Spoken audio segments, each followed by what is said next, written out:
Saya yakin kalau bagian itu kita lakukan, sama seperti Tuhan memberikan berkat sama Nuh sama Daud,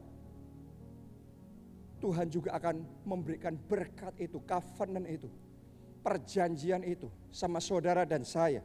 Saya yakin Anda yang komit sama gerakan apostolik ini, maka 2020 akan menjadi tahun kemuliaan Tuhan di dalam kehidupan saudara. Yesaya 60 akan dimanifestasikan, digenapi dalam hidup saudara. Bagimu akan ada matahari yang tidak pernah terbenam. Pintu-pintu gerbangmu terbuka siang dan malam. Dan Tuhan yang akan memastikan dalam hidup saudara ada kasih karunia dan ada anugerah non-stop, favor yang penuh dari semua sisi, all sides favor datang berlimpah-limpah dalam hidup saudara. Katakan amin. Tepuk tangannya pula yang paling meriah buat Tuhan kita. Dan Anda akan melihat penggenapan janji Tuhan. Yesaya 60, yang terkecil jadi kaum yang besar.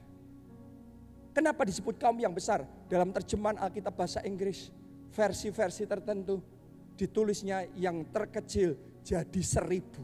Satu orang yang terkecil jadi 1000.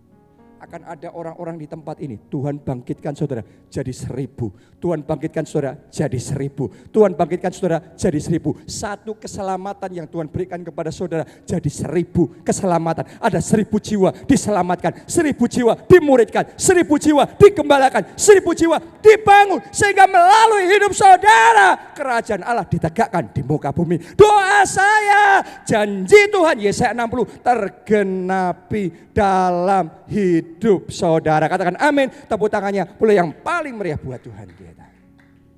Ini covenant. Sama seperti hari itu Tuhan membuat covenant sama Nuh. Dan itu mendatangkan blessing yang luar biasa. Hari ini Tuhan mau buat covenant sama saudara dan saya. Dan kalau Anda responi ini, saudara akan melihat bagaimana karya Tuhan dinyatakan dalam hidup saudara. Dinyatakan dalam hidup kita sebagai satu kesatuan gereja. Dan saya mau ngomong sama saudara, God is very serious.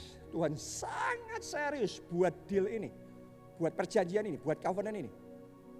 Ya Tuhan gak nganggap ini covenant main-main. Sebagian orang gak ngerti blessing atau pentingnya covenant, perjanjian. Saya bukakan di Kejadian 9 ayat 11 sampai 17. Coba ya, saudara lihat gimana Tuhan ngomong tentang perjanjian ini. Ya, kita akan ngerti dari bahasanya Tuhan, penting apa tidak yang namanya covenant. Maka kuadakan perjanjianku. Ditulis Tuhan ngomong perjanjian. Dengan kamu bahwa sejak ini tidak ada yang hidup yang akan dilenyapkan oleh air bah lagi. Dan tidak akan ada lagi air bah untuk memusnahkan bumi. Dan Allah berfirman, inilah tanda apa?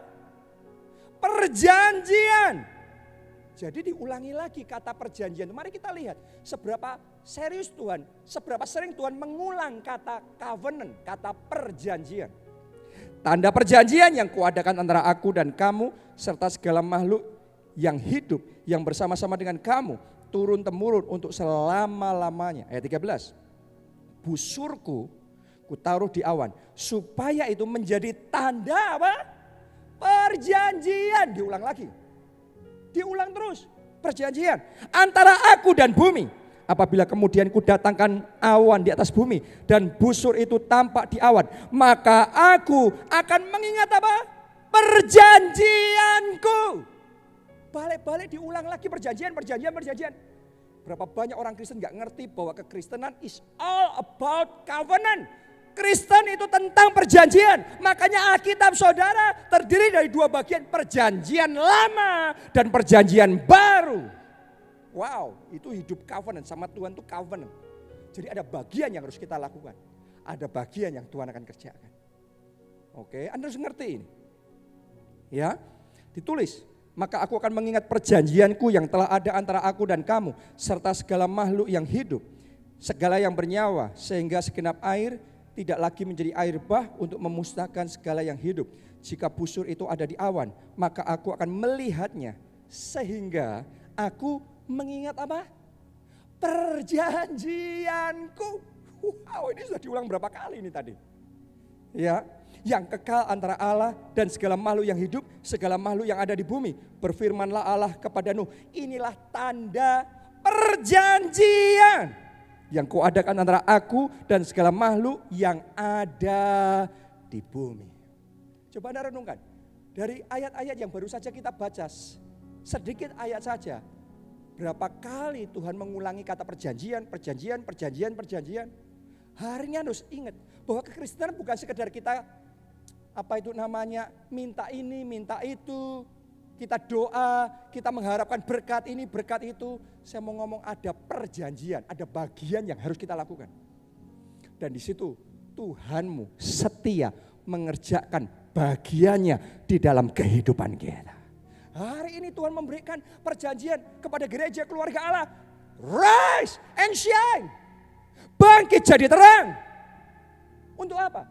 Untuk apostolic movement. Anda sedang diutus.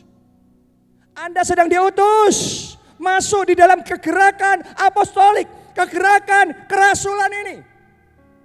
Untuk menjangkau jiwa, untuk menyelamatkan jiwa. Dan Tuhan akan nyatakan janjinya sempurna dalam hidup saudara dan saya. Yesaya 60 akan Tuhan pastikan terjadi dan digenapi di dalam kehidupan kita.